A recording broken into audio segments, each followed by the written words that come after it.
The iconic crocodile that won hearts in the blockbuster movie Crocodile Dundee has died. Burt, the gargantuan 5.1-meter reptile that featured in the 1986 smash hit, passed away peacefu at his home in Darwin, after reaching over 90 years old. Home to Burt since 2008, Crocosaurus Cove, the crocodile park and aquarium, announced the sad news of his departure. Burt shot to international stardom following his performance in Crocodile Dundee, which remains Australia's highest-grossing film of all time. His remarkable life story began long before he found fame on the silver screen. He was captured in the early 80s before making his cinematic debut with Paul Hogan. In the wake of Burt's death, we take a look at the lives of his Crocodile Dundee co-stars since the movie became a worldwide phenomenon in 1986. Paul Hogan as Michael J. Crocodile Dundee. Paul Hogan, the Australian actor, comedian, producer, and writer, was 46 years old when he landed his breakthrough role as outback adventurer Michael Crocodile Dundee in the iconic Crocodile Dundee. Post-Dundee, Hogan continued to make his mark in the entertainment industry, writing and starring in the less successful sequel, Crocodile Dundee 2 in 1988.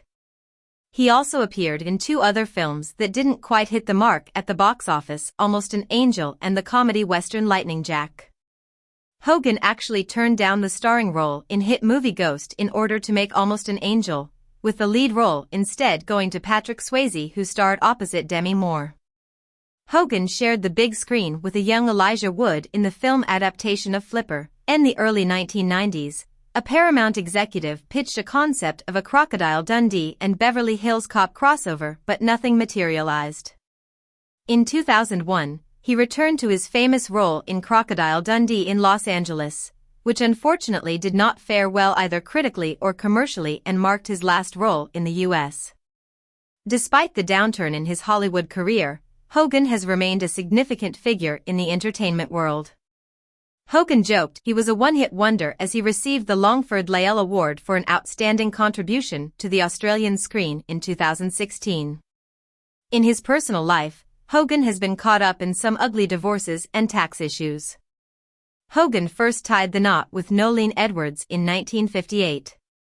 The couple went their separate ways in 1981, only to remarry less than a year later.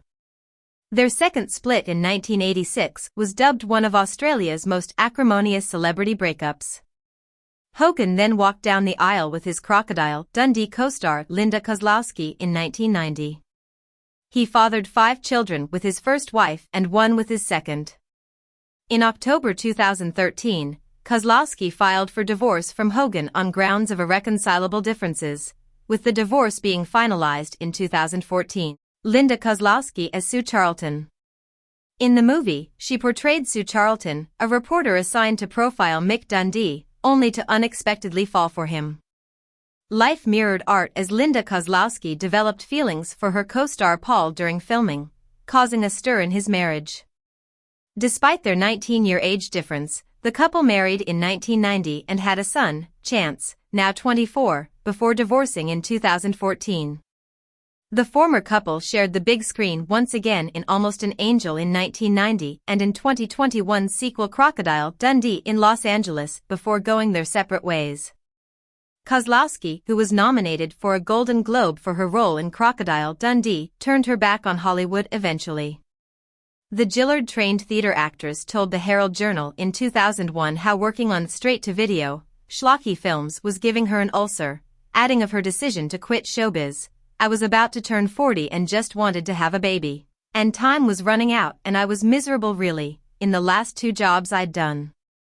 In the same interview, Kozlowski also opened up about personal loss as she revealed how she spent her first wedding anniversary in Los Angeles.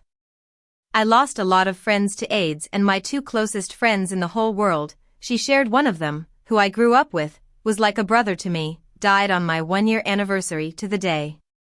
That was a really hard period because my career wasn't going well, I was being castigated in the press, I was nursing at least 2 of my closest friends who were the people that when things got rough, we would go and they would cheer me up.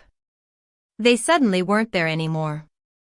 David Gulpilil as Neville Nev Bellin, Indigenous Australian and Yolngu person, David Gulpilil was brought up in a traditional lifestyle in Arnhem Land. A talented dancer, he was spotted by British filmmaker Nicholas Reg, who gave him his first feature film role in Walkabout, 1971. But it was during the filming of Walkabout that Gulpilil was first introduced to alcohol, which he struggled with throughout his life. He also made several stage appearances. Recognized as one of Australia's finest actors and a pioneer for Indigenous Australians in film, he was honored with numerous awards and honors, including a Lifetime Achievement Award at the 2019 NAIDOC Awards. Following his death in November 2021, he was briefly referred to as David Dalathngu at his family's request. This was in line with Indigenous practices that avoid naming the deceased.